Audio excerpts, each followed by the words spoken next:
Olá, no vídeo de hoje eu vou falar a verdade como prevenção.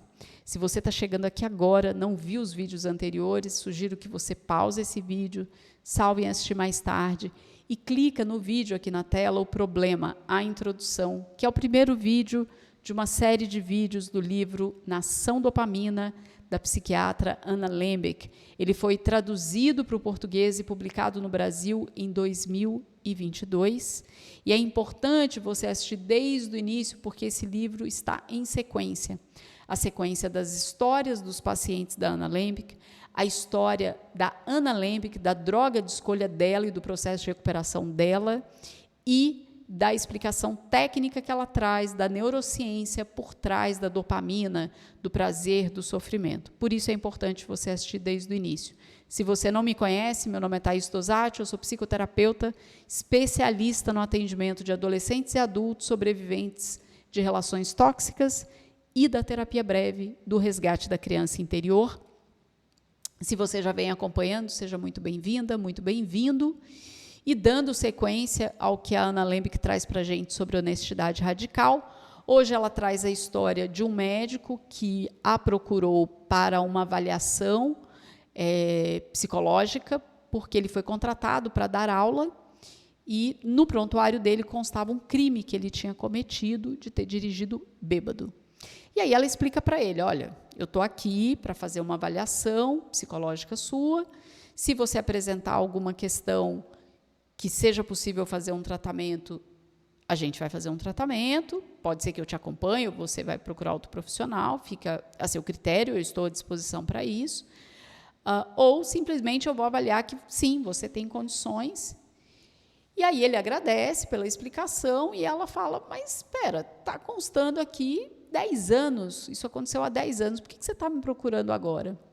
E aí ele conta, isso foi um pedido da instituição, possivelmente a instituição que o contratou para lecionar, a instituição está preocupada, quer se certificar se está tudo bem, se ele realmente resolveu essa questão com a bebida alcoólica na vida dele. E a Anna Lembke fala, faz sentido, e aí ele começa a contar como foi que ele cometeu esse crime.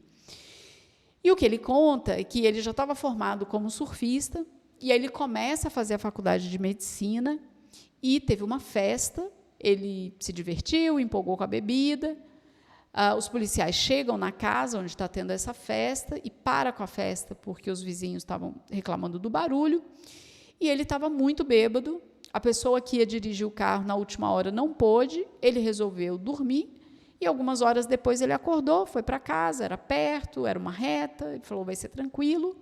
Mas, no meio do caminho, a polícia, que tinha ido lá na festa, estava ali esperando por algum carro sair da festa. Alguém sair de lá, e a polícia começou a segui-lo. Em algum momento, ele não sinalizou com a seta para mudar de direção, e aí a polícia para, ele faz o teste do bafômetro e dá o limite, que é considerado crime nos Estados Unidos, ele vai para a delegacia, um policial leva ele para casa, e foi registrado, né, a ocorrência, e ele liga para um amigo que passou por uma situação parecida, e o amigo falou, cara, procura um advogado, isso não pode constar no seu prontuário, você vai ter problema o resto da vida se isso constar. E assim ele fez. Ligou para o advogado, contratou, pegou dinheiro do financiamento estudantil, $5.000, pagou o cara adiantado, o cara falou, olha, você vai no dia da audiência, bem arrumado, seja simpático, e você só tem que dizer 2 palavras, não culpado. E ele falou, maravilha. Quando chegou na audiência, ele deu uma olhadinha na sala, tinham vários homens com idades parecidas com a dele, porém, sem o privilégio que ele tem.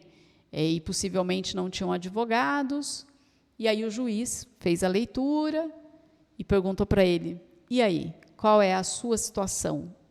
E o que saiu foi culpado.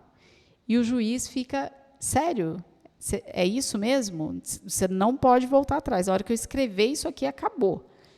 E ele sustentou, e aí ele começa a ter que fazer um curso de reciclagem, alguma coisa assim, com um grupo de apoio. Ele fez, eu acho que foram 10 horas de de encontro com esse grupo, e eram homens também muito diferentes dos homens com os quais ele se relacionava na faculdade de medicina, que eram homens brancos, mais velhos, e ali naquele grupo eram homens com outras condições de etnia e classe social. Era um maior rolê para ele ir para esse grupo, porque ele, enfim, ainda estudava medicina, já estava fazendo residência, tinha que ir para o grupo, pegando o ônibus, e não podia chegar atrasado, senão ele tinha que pagar multa.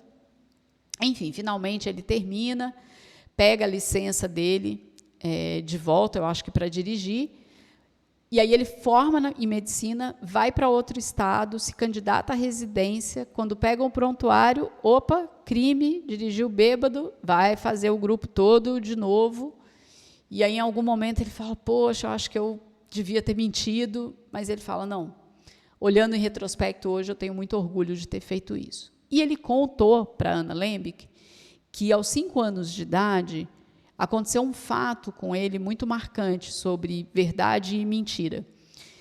O pai, ele pediu sorvete para o pai falou, só depois do almoço. Ele falou, já almocei, comi ali na casa do meu amigo. E o pai sabia que esse amigo não era tão amigo assim a esse ponto de almoçar. E ele dá uma ligada para o amigo, descobre a verdade, senta com o filho. Ele usa uma expressão ótima, absolutamente calmo, o pai, e fala, meu filho, mentir não é o melhor caminho na vida. E ele conta que ele ficou muito impactado com esse jeito que o pai falou e o que o pai falou, e que, de fato, ao longo da vida, ele foi escolhendo por esse caminho da verdade, da honestidade.